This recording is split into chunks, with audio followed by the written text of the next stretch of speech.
we don't feel safe as the community, right? We don't. I mean, you look at stats, we look at lived experiences, right? So what's your perspective on this? That are really leading as far as we're concerned for now with the information that's at our disposal are females that are involved. I mean, if you check That's scary. that case in Motherwell as well, and those were females. Which case is that? There was a conviction of a mother who hired hitmen to kill her own son. No one talks about it. And it took us only a month to ensure a successful. Is that the conviction Rosemary case Yes. that you're speaking about? Yeah, but not many people talk about her, but many people. Sure. So females are involved. And money is the motive. Yeah, money is the motive, and people don't report. And many people that were kidnapped, they don't come back and cooperate with the police Because they don't trust the police. It's not about that. What is it about? Of course, they don't trust the police. Probably, yes. Let me say, yes, they don't trust the police, but it's just that they are so scared. Yeah. And I will tell you why are they scared. They are not sure whether the police are going to protect them. The point, they don't trust the and police. And the reality is the police are not going to be posted at each and every house. Yeah. That's the reality. It's the GLC Podcast. It's a brand new year, and we've got brand new guests that are coming up this year. And today we start with Major General Ncata. So we are shooting in Mount Road Police Station. I'm not sure if I'm allowed to say that, but you'll correct me. No, if there's anything, you will cut it out. It's fine. But I'm sitting with Major General Ncata. And I've got 3 points here because I did a bit of research on you. So I've got 3 points. One, we know that you've served in the South African Police Services for almost 30 years. That's what News 24 said, right? That was when they published an article on you when you first started. Yeah, that was 2 years ago, not 3 years. Almost 3 now. 3 years. It was in July. Yeah, so it's 33 years now. Yeah, it's almost 3 years since I'm here. Yeah, but I mean, you've served in the SAPs for 30 years. 33. 30. Yeah. But they said 30 years then when they published the article, News 24. No, 30 years. 30 years, right? Trained martial artist with a black belt in judo. And you are currently managing 18 stations in the Nelson Mandela Bay District. General, thank you very, very much for sitting down with us and for availing yourself. I was just saying before we started, the first 2 times I met you there was a march going on that was organized and you were there present, responding and speaking on behalf of policing. I wanted us to chat a bit about crime, right? Yeah. And because I find myself, I'm an entrepreneur, I'm a father, I've got 2 boys, and I'm a very young man, but as I'm growing, I'm finding myself looking at life differently, and this thing of crime is just always creeping up, right?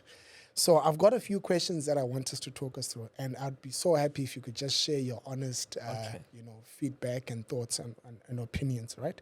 Firstly, the state of crime. I mean, you are currently the district commissioner, right? I was asking your personal assistant, she was saying you report directly to the provincial commissioner. Provincial commissioner reports to National Commissioner. National Commissioner.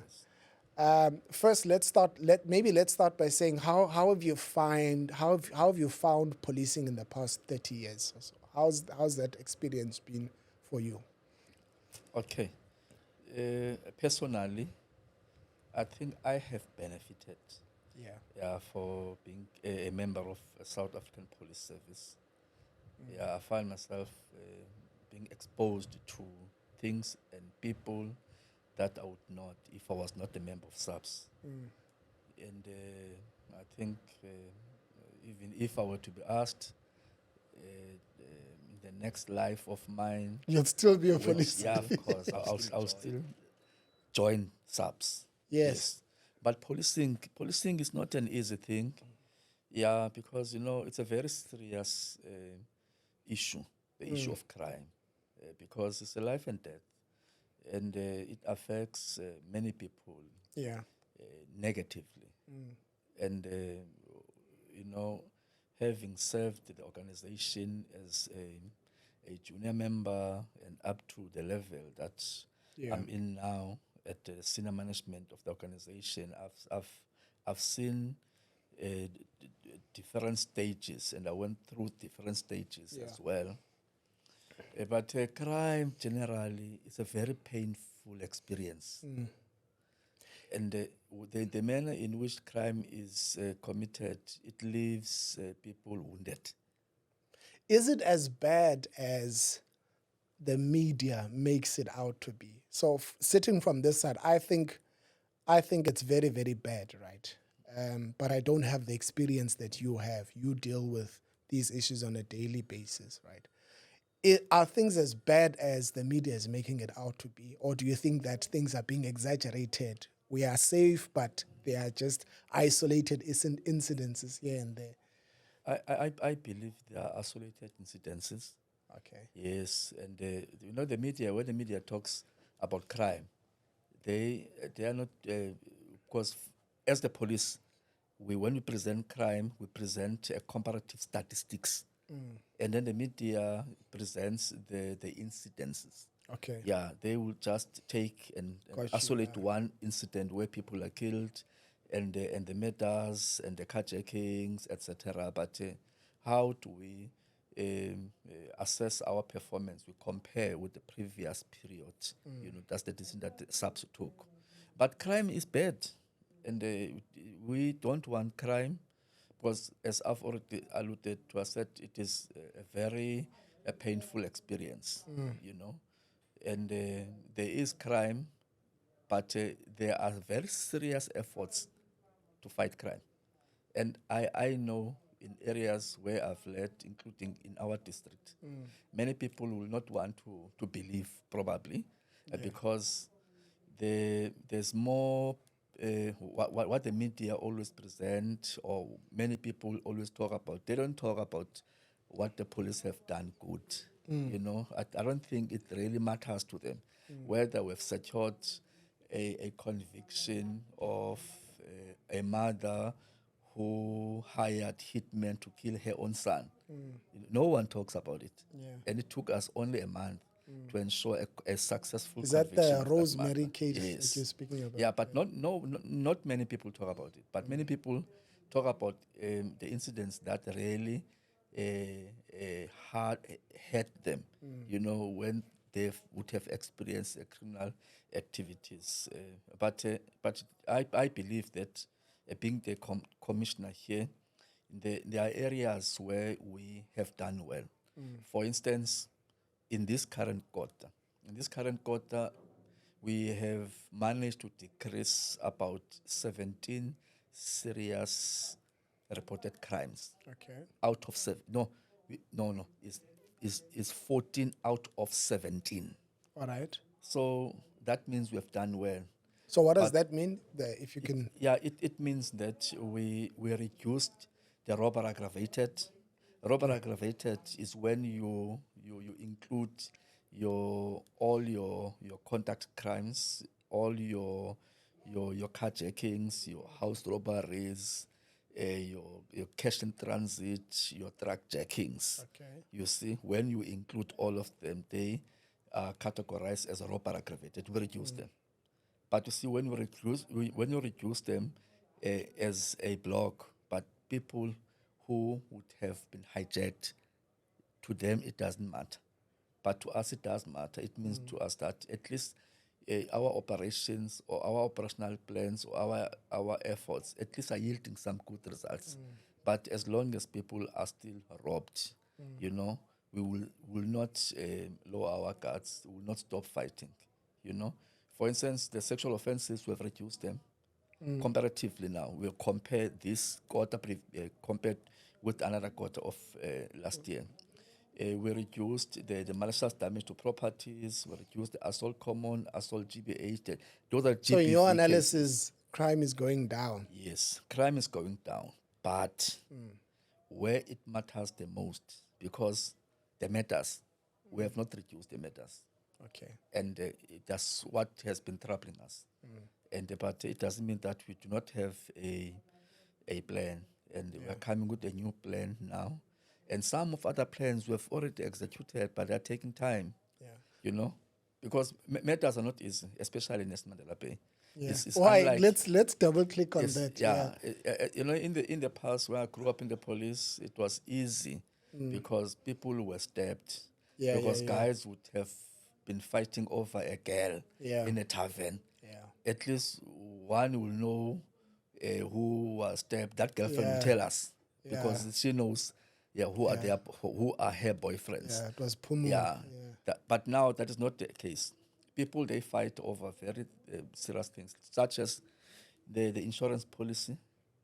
Is that a thing in Nelson It Mandela is Bay? big time, big time, and I hope the insurance companies will really come on board on this one, because I'm told that if you die by accident, and then some companies will triple the payout, or others will double the payout. By accident, as in like a car accident? No. Accident is by a car accident. If you are killed, as long as it is unnatural death. Okay. Yes. So now what people are doing here in Nelson Mandela Bay, they insure their own. But is there legislation? There's no legislation that speaks against that. No, it's not illegal. Yeah, it's not illegal. But it's to wrong. Insure. What is wrong is when you insure your With the brother or your intention. sister with the intention Yeah. to kill, Yeah. or to hire people to kill him or her. That's what is happening. And those that who are investigating in the main are women. Oh. But they hire boys to kill. But those that are really leading, as far as we're concerned for now, with the information that is at our disposal, are females that are involved. I mean, if you check That's scary. that case in Motherwell as well, and those were females. Which case is that? There was a case there in Motherwell. It is still under investigation, but people were arrested. We arrested a female, and who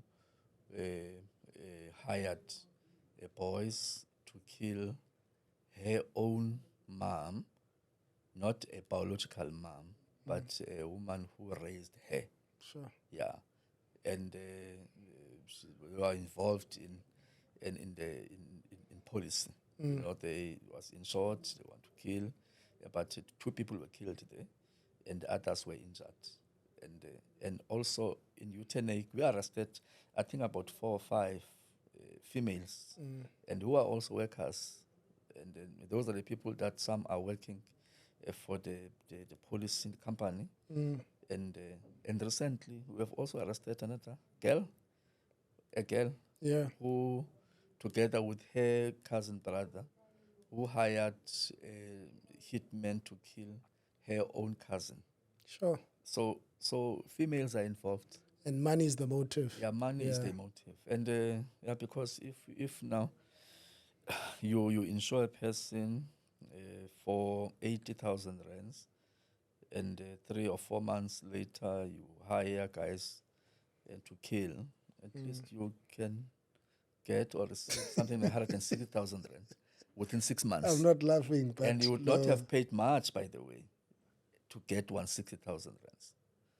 And that is why I've been saying that people, everyone, go and check yourself whether who has insured you, you know, and so that at least you can know. But I think there should be a legislation against that you can't just insure someone insure without people their that you permission. don't know without permission. Yeah. In fact, what It should be legislated. Of course, people must bring their own ID. If you insure me, you must take me with. Yeah. I must give consent. Yeah. It doesn't mean that people are not going to do it. Because what people do, let me tell you how do they do it. One will distribute the ID documents, copies, to about 18 people. Yeah. And tell them, you know, let's meet after 5 months. Yeah. But once they claim that person, the one who was the initiator, would be paid 10,000 rands each by all 18. Okay. Yeah. So it becomes a pyramid scheme now. That's it, yes. Like, that's crazy. But the problem is people are killed. And now, you know, of course, we are investigating syndicates, and but what is so difficult currently is to know when are they going to hit. You know, because where they like it, they will follow you because there's money involved. Yeah. But the insurance companies, we are communicating with them. Something must be changed. It should not really be easy to insure. But even though they are in the business, I remember we receive a lot of calls on daily basis to insure people, funeral covers, either their vehicles. Yeah. People are busy selling. You know, for them, it's money. Yeah, it's But capital. yeah, So but they, to us, as the police, it's a lot of work and stress, and because we must ensure that. Yeah. General, I'm interested to hear, because I want to talk a bit about what your challenges are. Like, I mean, a known thing, Nelson Mandela Bay gangsterism. I mean, that's bread and butter. Everyone knows. Even I sitting here, I know what areas not to go to. I know, but I'll tell you something. I was driving past a particular community, and someone said to me, it's a person from church. I was taking him to the northern areas, to deeper part of the northern areas. And we were driving past Katanga, right? And this gentleman is a colored gentleman. He's in our church. And he says to me, my brother, here you don't stop here. Even if your car breaks down, you don't stop, you know? So I'm interested to hear, what are the top crimes, right, that are on your list? I mean, you've mentioned a few, right? What are those top criminal activities around Nelson Mandela Bay District that people might not, I mean, we know the usual, you know, murder and all of those things, but what are those top things that we need to look out for as community members that you could warn us against, that, hey, watch out for this and watch out for that? And second to that is, what are your challenges as the police, man? Like, one, you just mentioned now the fact that people don't report about the good that you do. Yeah. Okay, that's a given one. But we don't feel safe as the community, right? We don't, I mean, you look at stats, we look at lived experiences. That's it. Right. So what's your perspective on this? Okay, let me start with these crimes. Okay, I've already mentioned the murders, but I think I must mention also the rapes as well, the sexual offenses. Are those top of the list? Yeah, yes, top of the list. GBV, rapes. And, you know, I was inspecting case dockets of rape. I think I took about 30 or 40 of those dockets, going through. I must do that in actual fact, to check the level of investigation and the status of those cases. And I saw that, hey, you know, I think 8 out of 10 cases, 8 in 10 cases, alcohol was involved. All right. And also, I also saw that when the children are being raped, those who are involved is either the parent or a stepfather, you see. But alcohol is involved, the stepfather are involved, even the children are also raped as well. And how to avoid that? I believe that once we stay away from alcohol, I think we'll reduce those rapes or sexual offenses. You'll remember during the COVID, you see, all crimes were reduced. Yeah. Why? Because there was no alcohol, there were no movements on the roads. Secondly, is the extortion. Extortion is real. And they also do intimidation. They intimidate as well. Many people are receiving calls now where they will say, okay, we know you are Luphumlo, we know that you are married, you are in the church, and these people are not speaking in your own language, Bakuluma, Zulu. Yeah. And if you ask this person, you will realize that this person does not know you, you know. But other people get scared and pay. And they'll tell you that, look, we have been hired to kill you, but we don't want to kill you. But let's hear, what are you going to Put give? on the table. That's it. Hey. Other people would really rather pay them as if that is going to stop. That will never stop. I always encourage people report so that we can chase those people, so that, you know, even though it is not easy, Because remember, in the past, there was a law to rig all the cell phones. But now, if you go Yeah. to other areas in these shops, where in Costin, Yeah. you still find cell phones that are recorded already. You see, Yeah, so that's true. yeah, They so sell that's record. it. Yeah. You see, so meaning that there are also challenges. Will not be able, or sometimes we're not successful in tracing and finding the real owner of that SIM card because others are recorded, and so that's one. And you know what? The shops, the business people who are extorted, that thing is very painful. I've been seeing a rise in that, Yeah. General, and I'm very scared. Yeah. People They just kidnap you and then they. and let me tell you, people don't report. Many Yeah. people that were kidnapped, they don't come back and cooperate with the police. Because they don't trust the police. It's not about that.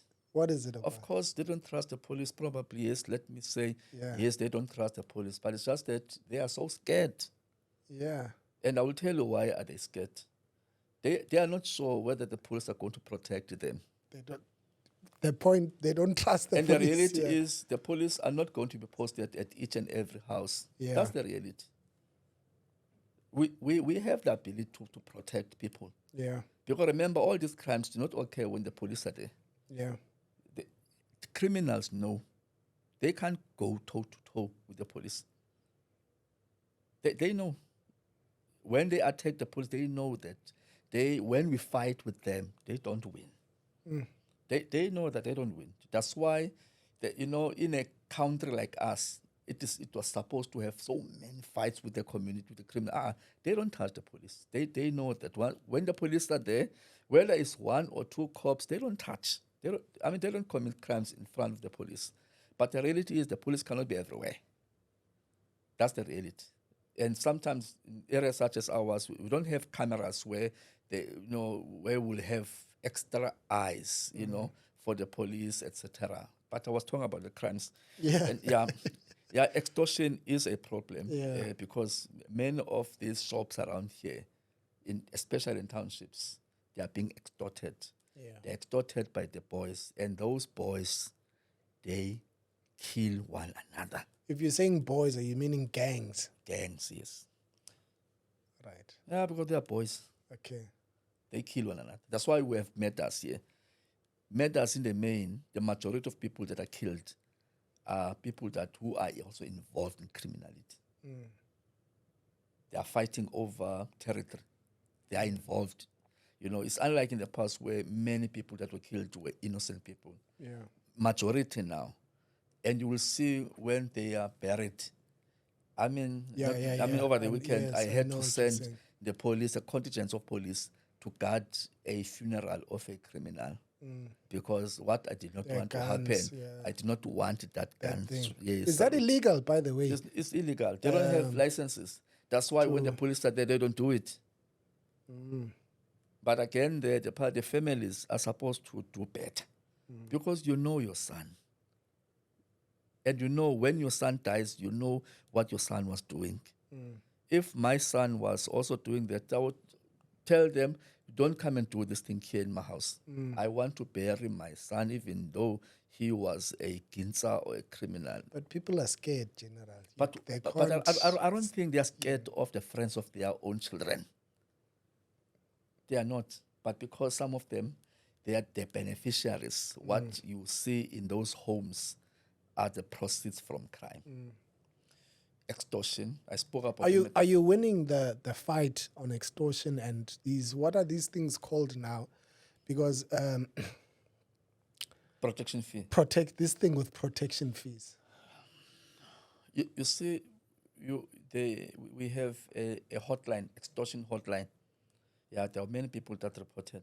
Others, those are prank calls and this and that, etc. But we have seen a rise in many people coming out and report extortion because there you can report anonymously. Whether are we winning, I will say that we are not winning because people are not reporting. People are extorted. You see here, the issue here is a person who is a victim of crime but who's scared to report the crime that is committed, to him or her. And it makes it difficult for the police, I must say that.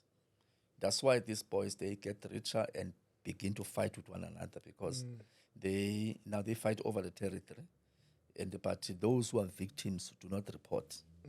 They don't report. And in cases where people reported, we've won, and we can secure very serious sentences because extortion is also a very serious crime.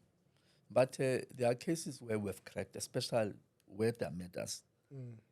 Where we saw that a person was being extorted and who was the killer. And there are so many things that we do as the police, to enhance our investigation, where we've managed to secure conviction. Even currently, we're busy with very serious cases where we hope and pray that we will manage to secure those convictions. Carjackings. Okay. National Mandela Bay. Yeah.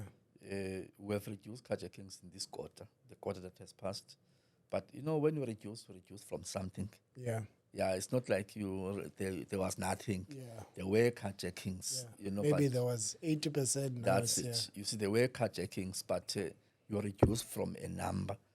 And that number, those are human beings who will talk about their own experience about crime.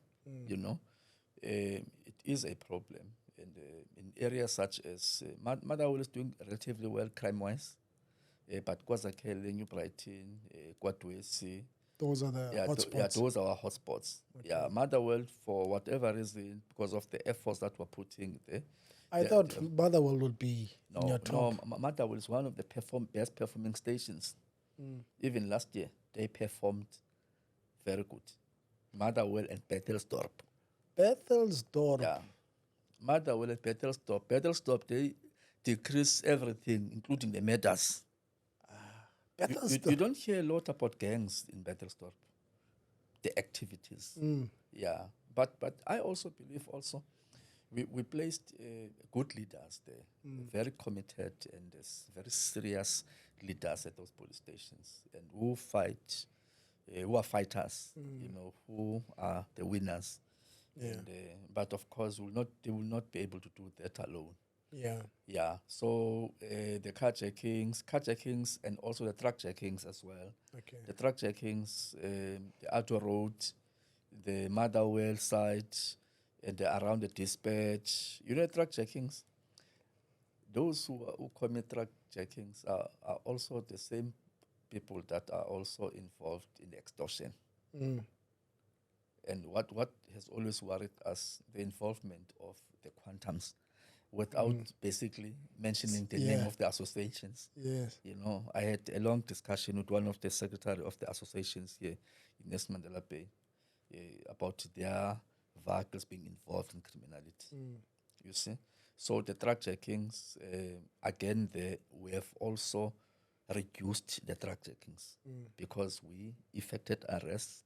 We intercepted some of those truck jackings. But you know what? Those guys, when they hijack the trucks, they use the jammers. Okay. I've heard so much about that, but you can buy a jammer. Anyone can buy a jammer. What's a jammer? It's just the jammer. Once you activate the jammer, no one will be able to use to a lock cell a phone car here. You're not talking about those things where they lock cars and you can't lock your car. They won't be able to use. They won't be able, even the alarm, not the alarm, the trackers, those car trackers will not be able to track where the truck is. Because of a jammer. Yes, you won't be able to make calls as well. That should be illegal to sell. But you can buy it. Even yourself. I'm still going to our problems. You see, that's what they do. I mean, not long ago, they robbed a clinic at KwaZakhele. Yeah. And the clinic was closed afterwards. The workers. So what do you rob at a clinic? Medicine? They robbed the car of one of the sisters. They robbed their cell phones. But we arrested 2 of those suspects, and one of them was killed. And what did we find there? We found a gemma. Yeah. Not only there, on many occasions where we arrest the suspects, You find a gem. we find a gemma. So now, if there are people who are walking around with gemmas who have the access to such a thing that Dangerous. it's very thing. dangerous. I mean, if they come and commit a house robbery, all that they need to do is just to activate a gemma. No one will Then what? be able What does to it call do? It the stop police. your. It kills the. It cuts it cuts the signal. So you can't make calls. I know You you can't. can't make calls. Yes, That's very dangerous. it's very dangerous. Yeah. So we need laws that are going to regulate, Yeah. or So the truck jackings. We also arrested those who are the recipients. We found the foreigners who are the ones that are buying those goods. But when you arrest them, The they always goods tell- that people. that's it. Yeah, sometimes it's gonna be alcohol. Oh, it's going then to they go be- and resell it. That's Most it. probably. Yes, yeah. Those guys, that's what they do. Oh. Yeah, but you'll find the foreigners said no because they forced us to buy this. They come and tell you that, look, we've got a load of mil. I'll make an Yeah. example. So you must buy together with your friends. Don't go and buy there. And then they will hijack that truck, bring the loads. And that is why, because these trucks, they are being monitored. But once the jammer is activated, they get lost. Why don't you, as the police, maybe just do for instance, I'm sorry for using this example, but I'll use Katanga as an example, right? Why can't you just go in with the army? What does it take? Go in with the army, raid the houses, take away is it a difficult thing to do, or? Okay, and I'm sitting here, I don't know. The army, you cannot use the army there. But remember, army is in the barracks. You can only use the police. But remember, you cannot just go and the search Minister of people's- Defense, you can't get them involved and say, help us, because we I think so. don't. I think so. They can. So why isn't that happening? No, but it's the competence of the minister to request the president to release the army. But I want us to to have the facts, man. What are you going to do if you raid? Because out of 100 houses there, there's only few houses where the gangs are. So it's not a lot. It's not a lot. There are very few people. Even better, because it means you know where those houses it's very are. few. There are laws that are protecting people here in this country. I think even yourself, when the police stop you, You they are can asked. call you there and Yeah. say, who do you think you are? Do you know me? Yeah, why? Where's your warrant? Where's this and that? Where's this and that, etc. Yeah. Sometimes those rights make it difficult to do policing. Section 35 of the Constitution. You must go and read it. You will see that. I'll make an example, for instance.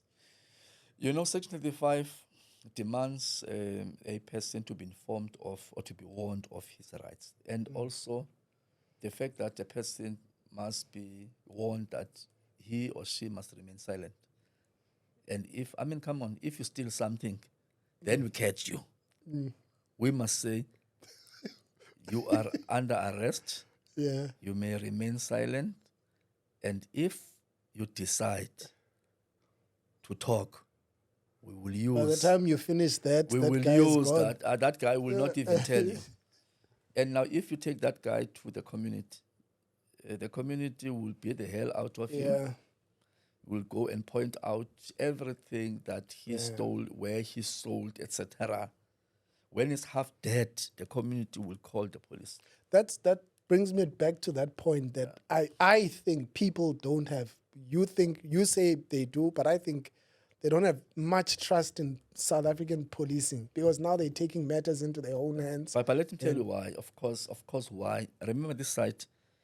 I must warn you of your rights. Yeah. And I cannot beat you.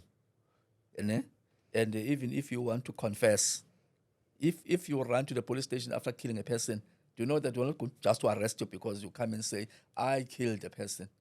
We will say, we must take you to the district surgeon to check you whether are you fine. There must be lawyers. You have a right to be represented. It's not just, but if you do that to the community where there are no laws that are regulating them, they will just beat you, take it as it is. And then, but where the problem is, after pointing out all the cell phone, the cars, where you sold, there will be no case against you. Why not? Remember, no one must incriminate himself. That is why we must ask you. We must warn you that you may remain silent. You see, so that you don't incriminate yourself. And if you want to incriminate yourself, you must be warned accordingly. Then your lawyer must be next to you, or not. It must be recorded, and etc.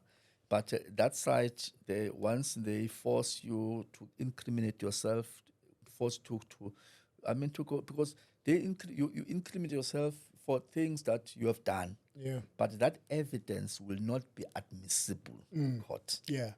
I think that part is common knowledge. Yeah, will not be admissible at court. But you see, the community, they don't trust us because we won't beat up people.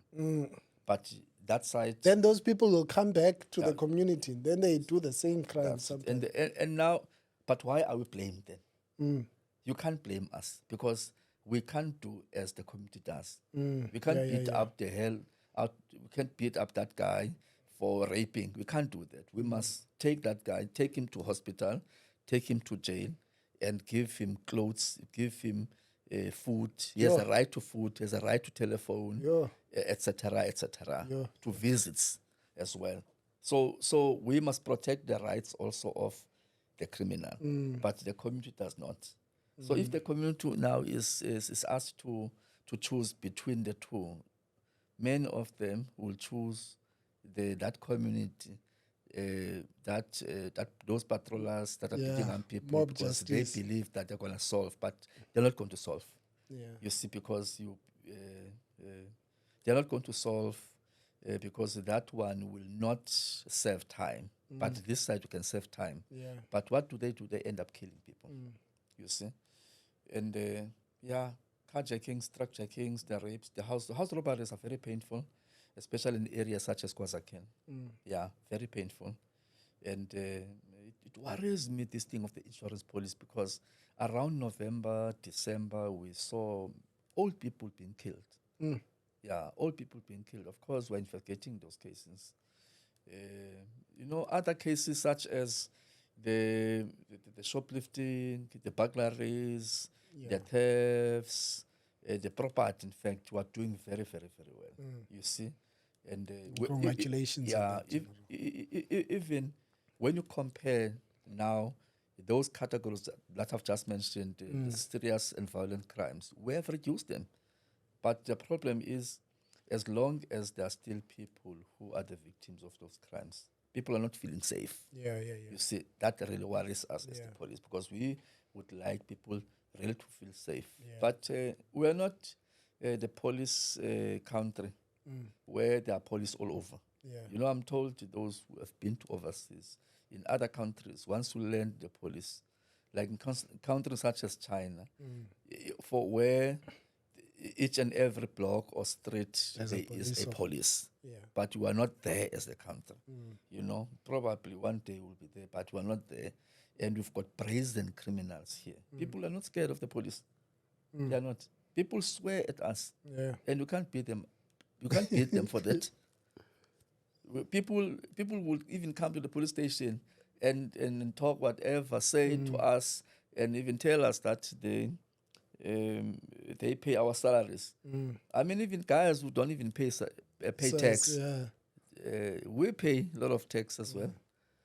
And people don't really have the respect because of course, their rights. And the police now, what we expect from the police, not just to be emotional and to react emotionally. We must be calm and we must be humble. we must know that we must do things by the book. That's what we encourage the cops so that they don't find themselves on the other side of the law. Yeah. So crime-wise, we do have issues. People are still killed. It worries us that people are still killed. You know, if you go to the northern areas, there's gangsterism in the area that you just mentioned. You know, last week they even killed one of our own. But thanks God, we managed to arrest the suspects. Oh, that's good news. Yeah, of they course. arrested. One of them is 17 years old. Sure. Yeah, one of them is 17 years That's old. very sad. His firearm was recovered, and I hope that I know that they are going to serve time. They must serve the longest time ever. But you know, I don't think we've got time to talk about that. But the other thing is that, I mean, even prison is, it's nothing to some of these guys because some of them enjoy, you know. They'd rather go to because they know when they come out, they earn certain stripes and all of that. But I don't know, maybe it's the system. Let's say the system is on to a certain extent because you just mentioned that, you know, the rights that criminals have and all of the system is on the side. Let's maybe call it that. Right? Remember the children of the victims of murder. They end up struggling, suffering, while the perpetrator is there, having 3 meal courses, have access to telephones, have access to free education, access to free health, free uniform. Everything is for free. Don't pay electricity. I mean, some of them are making a lot of money while they're inside because they're making calls. You know, there are even cases that we're investigating. I don't know how many times have you of people inside that come out. Yeah, no, there are not people who are operating from inside. There last year, 3 operations, we managed to recover, I think, over 70 or 80 cell phones from the prisoners. Is it because of the new minister that came in? No, it's not because of the new minister. Those are our programs. Because, you know, because this is crime, and we always, I'll make an example, for instance, now with regards to the matters. I have a problem with matters. So as the commissioner and the police and my management, we always look into ways to reduce matters. And so therefore we check all the contributing factors. And we realized that there are people who were issuing instructions from inside that led us to where we always follow crime. If, for instance, you're a criminal, we'll always follow you. And so, because they contribute crime, then that's why we had to go there and do those searches. Just like we are busy with the insurance policy companies because they are a very important stakeholder, and we want them to cooperate with us, to assist us in our own doubt that they will. I hope they do because these guys are gonna kill everyone, and so I want to believe they are also losing. A person who will just pay the you call subscriptions, 5 months or 4, to claim 300,000 rands. You see, it doesn't make business sense. It must be a loss to them, and so therefore they are supposed to assist us, and I hope they will do that. Yes. General, it's been 30 years, right, of you being in the police.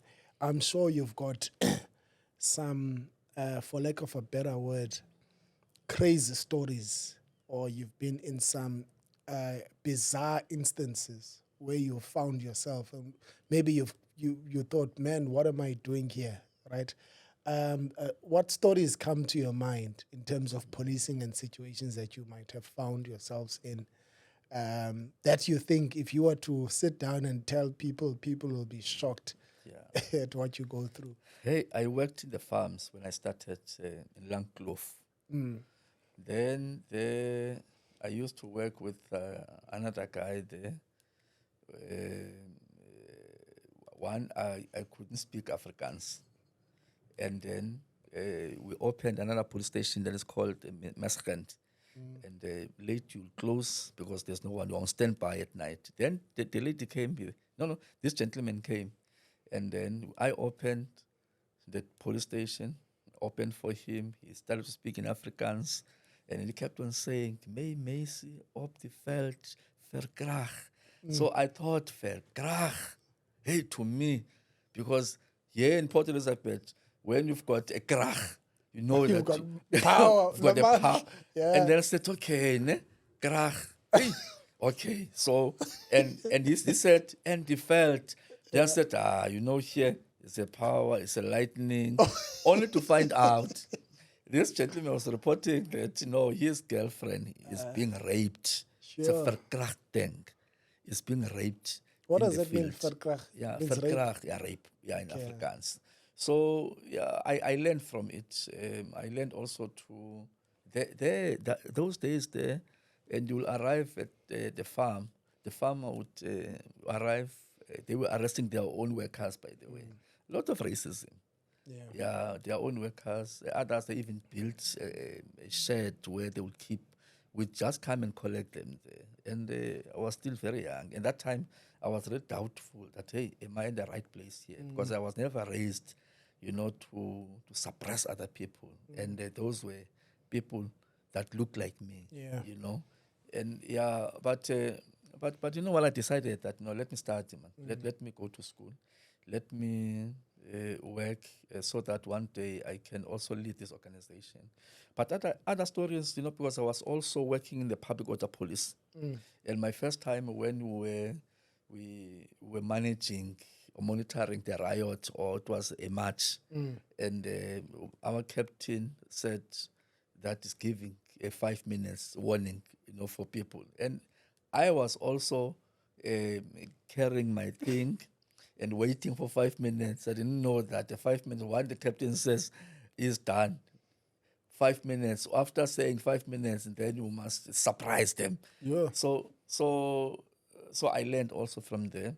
And because we're deployed in areas such as, you will recall during the violence between the UTM and the ANC, and the ANC and the IFB, KwaZulu-Natal, I was also deployed there. Was the UTM involved? Yeah, the UTM. Remember, there was a gentleman that was killed in Kabinde. He was the UTM. Yeah, in Richmond. Yeah, Komakut. Okay. Yeah, so we were there, and we were also protecting his family during the court proceedings. Yeah, but we were doing a lot of searches there. And some of the areas, as the police will have our not a police station, not a permanent police station. We'll have maybe a container in between those warring areas, those that are fighting. But you know what they would come and tell us. The other group, maybe from another political party, will come and say to us, look, they are planning to come and attack us tonight. So what do you do if people are saying they are planning to come and attack us? Of course, we'll go this side, because when they come, they must find us, only to find out those who reported are the ones that who will go and attack that side. So those are the lessons. And that gentleman is still here because we were in the police, or was still in the police even now. And it was so crazy, because we're in the Nyala. Sometimes we're given search warrants, and we're told, hey, please don't play there, because those people are armed. And of course must go and search there, especially in KZN. And one guy tried to make a joke. I said, hey man, don't talk nonsense, I'm still praying. I realized that no, when you go to search, you must pray, because you don't know what is going to happen there. So some of the things that I was also involved in. Yeah, other cases where we had to shoot, were shot at, where especially also in the Western Cape. Western Cape, I worked in areas such as Samara Machel, Philippi. People are violent, they throw you with stones.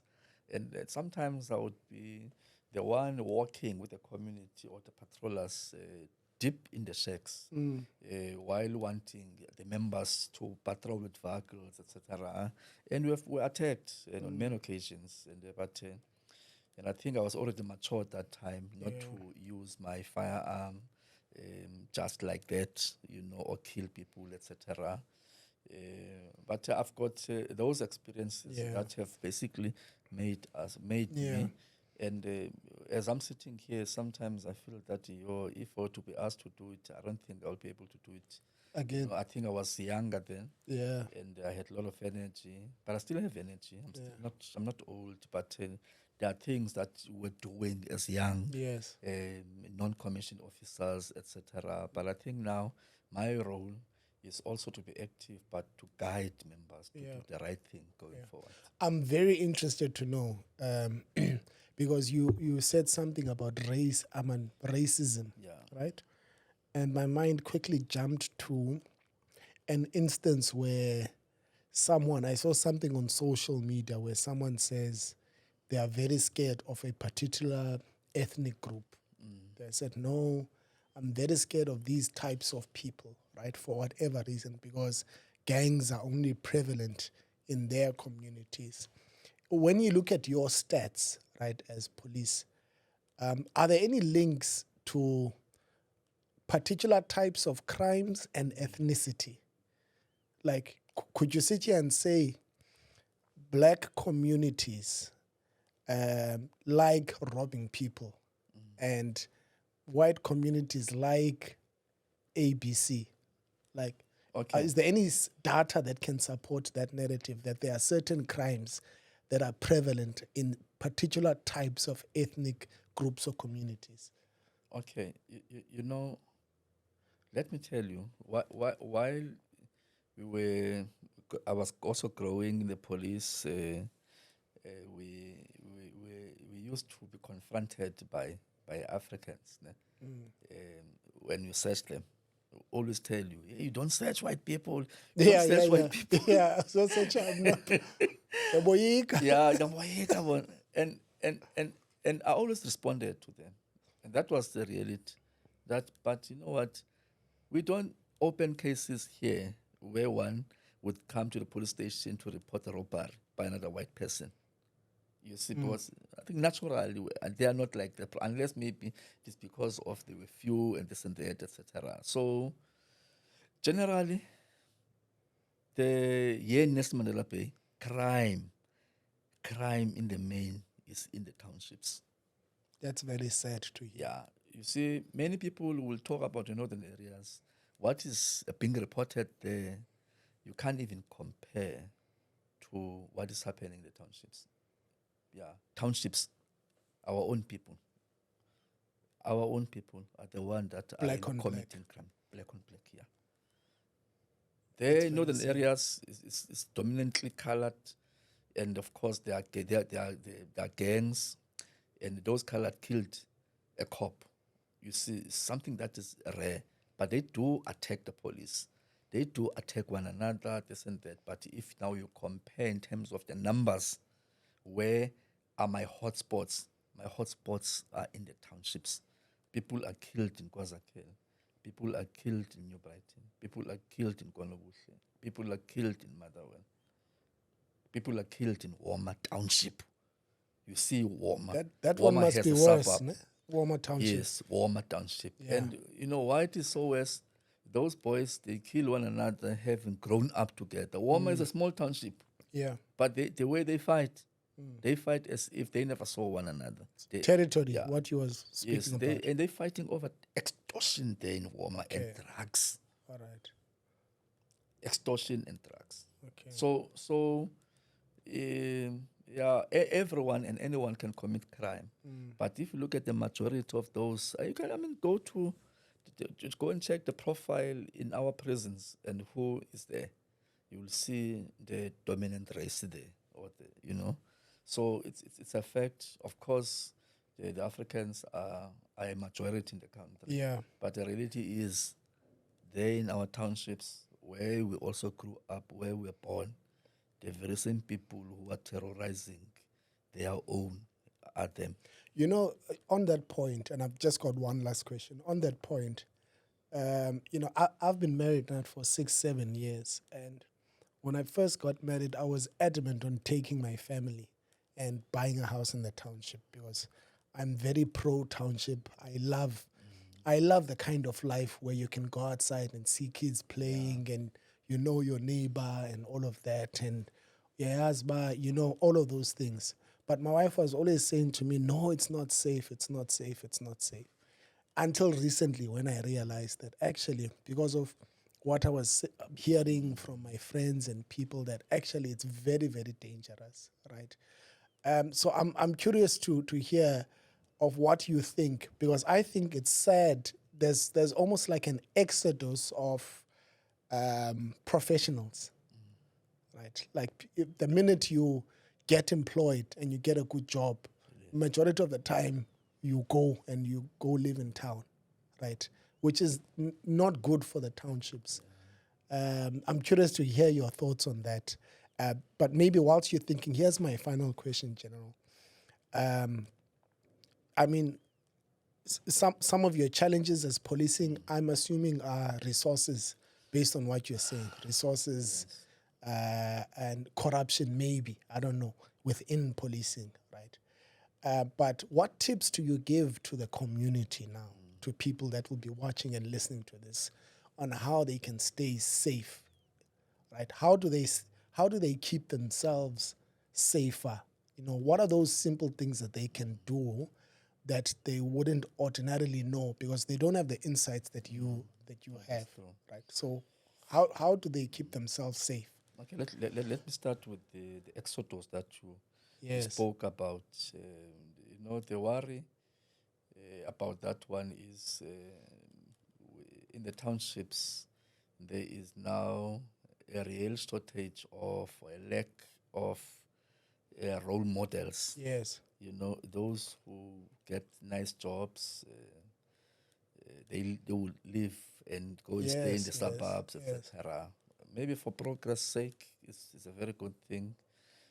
But it worries us when people will say we are running away because of the safety. I also love the townships. I was born there, I grew up there, and my home is still there, you see. But for obvious reasons, I can't stay there now. But it's my home. I go to my home, Yeah, but coming to the question. But it must be more dangerous for you. Yeah, but of course. Yeah, of course. But I have faith, man. Yeah. And then with regards to the second question, that question was again? Like what are those simple things that people can do to stay safer? Yes, okay, that's fine. For instance, it starts with me. At my own house, and my children are old now. And when we bought a house, we always lock. There is no way that will come and enter my house without knocking. You can't. You must knock before you enter my house. You cannot just open, because that's where it starts. I think I also sensitize my own family, and they know that if they come from school and they are not being transported, once you see a person suspicious, a car suspicious, you don't enter your home. You pass. Continue walking. Okay. You saw that, especially when there's no one. Especially when there's no one. If there's someone in the house, then at least Pap, daddy is in the house, at least, if there's no one, because so that those boys or the suspicious person cannot just also follow you, etc. We must try to secure our homes. Others, for instance, I've got dogs at home. When I'm not at home, at least I do have those guys that are securing my house. But I do drive at night. And when I drive at night, I try to be observant, to check the car that is in front of me, the car that is following me, and always check the registration numbers, and write them somewhere or communicate with someone if you see that there's a vehicle that is suspicious. Try to avoid places where you know that you are likely to be involved or to be the victim of crime. The taverns, Yeah, the I was just about to say, the taverns or the shebeens, or for that matter, even the clubs, because in some of these clubs, People are using drugs there. And some of these boys that are messing in the townships, they run to these suburbs. They run to these clubs in town, etc., so that they are not disturbed there, you know. There are so many things that people can do, and others they even install the security cameras in their own homes. What about this jamming thing? What can we do to get rid of these jammers you're talking about? Yeah. Because you said even I can go and buy a jammer. I can have it.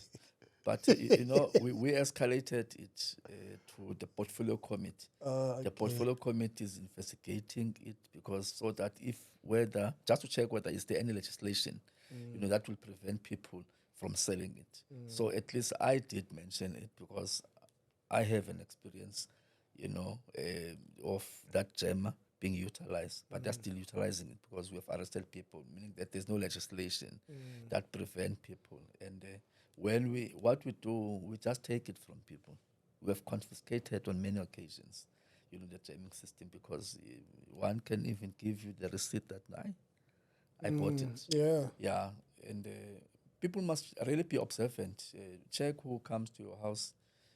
Now there are many people who are making a lot of calls, and including, easily giving people your ID numbers, and because there are a lot of fraud now. People are losing money, and this online shopping. We've open cases where people come to report that they have lost over 600,000 just by pressing a certain button. Click here. Yeah, so and those, I'm assuming those are difficult to solve. Yeah, they're very difficult to solve. Because it could be someone in Nigeria. But we've got serious issues at schools. We get firearms.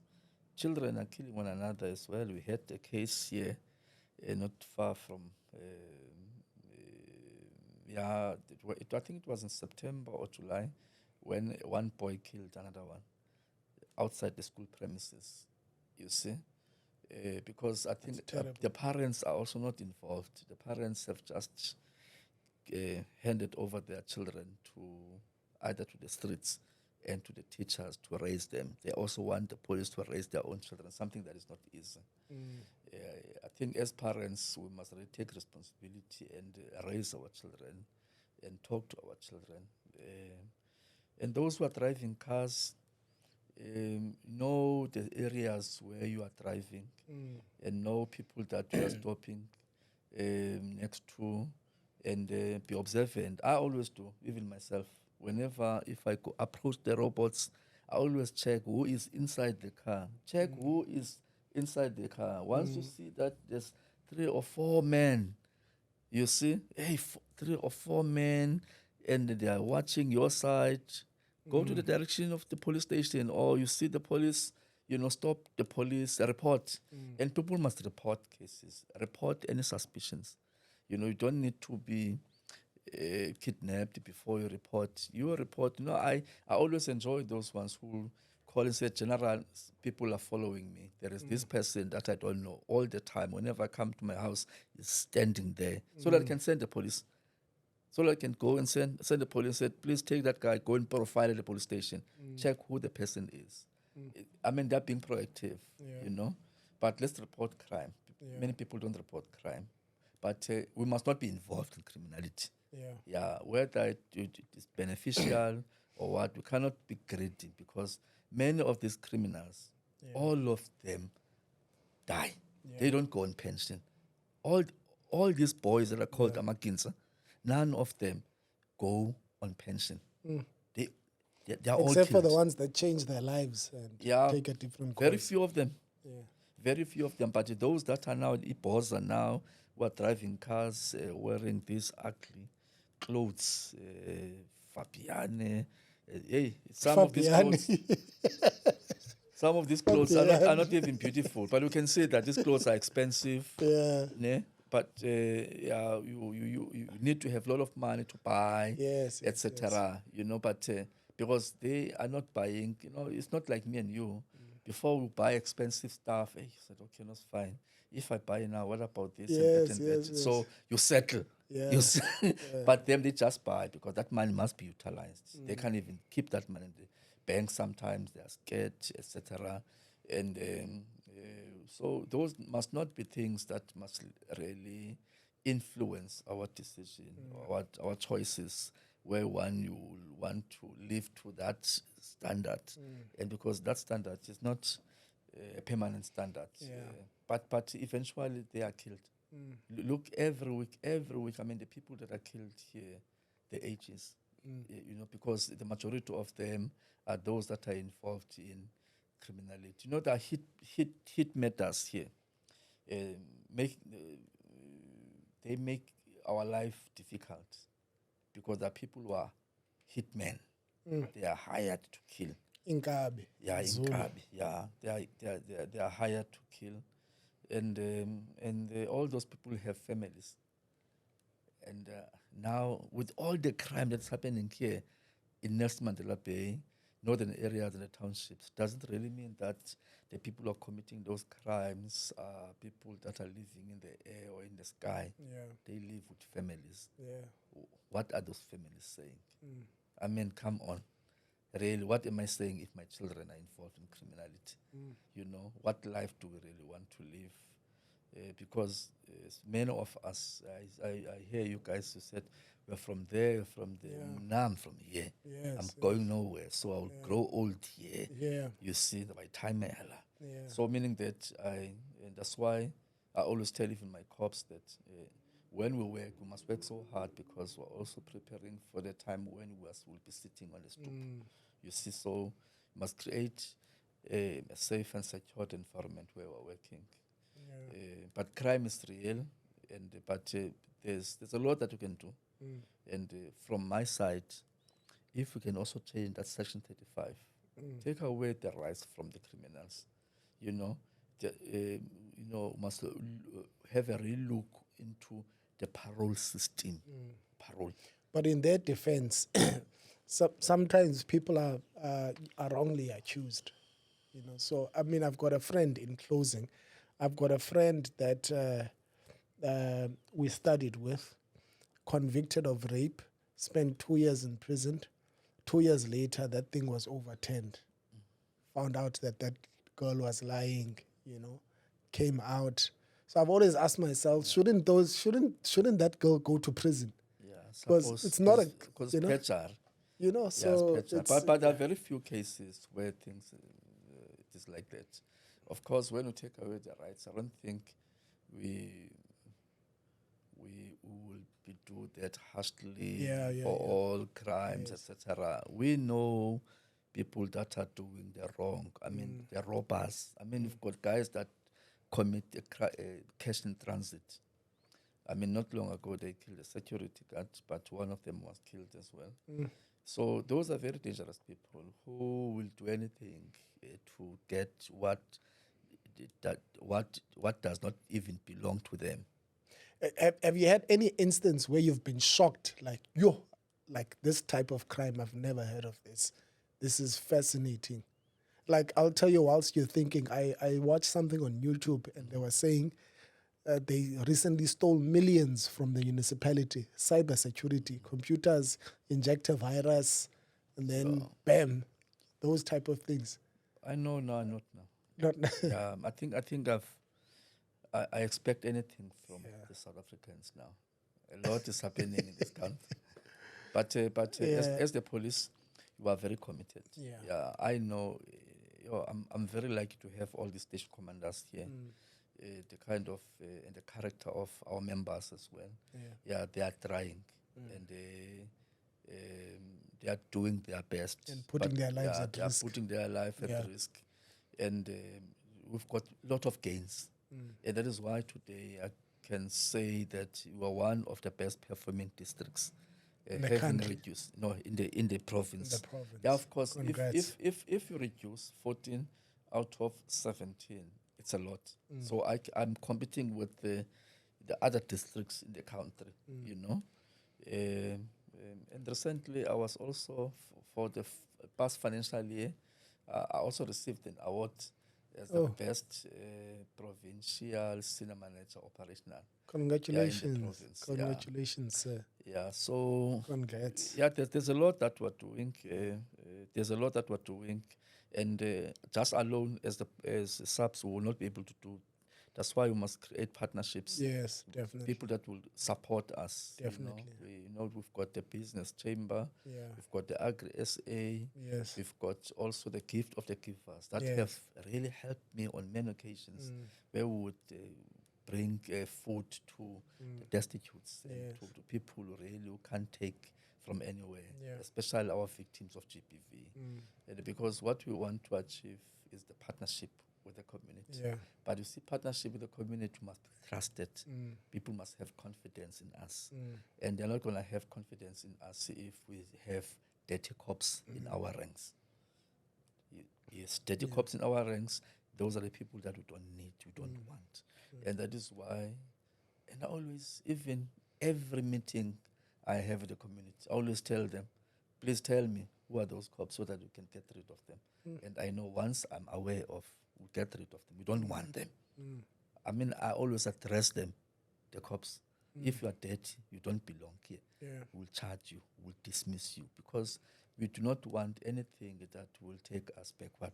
Because now, for us to win the war, the community must have confidence in us. We must be able to say, we could not do this because of this, not because of our behavior. Because that's not what we're being paid for. And but Nelson Mandela Bay is in good hands. But it doesn't mean that there is no crime here. And there is crime here. Remember, this place is an economic hub. So there's a lot of money compared to other districts or metropoles, other districts. That's why you can't be compared with other smaller districts where there are no economic activities. But here, everything is here. That is why we need very serious leaders here, people who are really loyal and patriotic. Because you do need loyalty, to perform at the highest level as a police commander or as a police official. And we've been trying to ensure that we have very good commanders, very good members. And I must say that really, I cannot blame my members. Yeah, they are doing. I mean, not long ago, it was here in one of the police stations, they shot and killed the suspect who was who was trying to shoot at them. So we've been, my members have been in those contacts, being threatened. But I must say 9 out of 10, if 9.9 out of 10, we've won those fights. Yes. No, General, thank you for your time. Wishing you and your team all of the best, in fighting crime. I've got a gift for you. I've got a book. We'll give them 2 books. It's fine. You don't. This is a book I wrote on leadership and entrepreneurship. I just wanted to say thank you. And here's another one. You can choose anyone. In fact, we can give it to the lady outside here. She made Sheris, right? Yeah, she made this happen.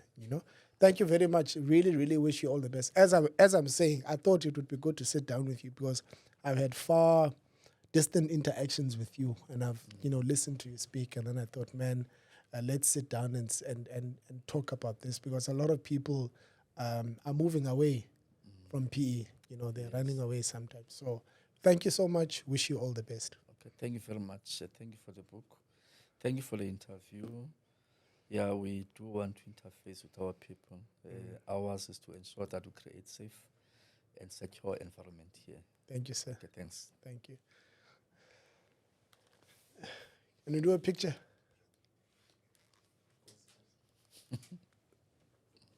Picture sitting down, or? Yeah. Yes, let's do one sitting down.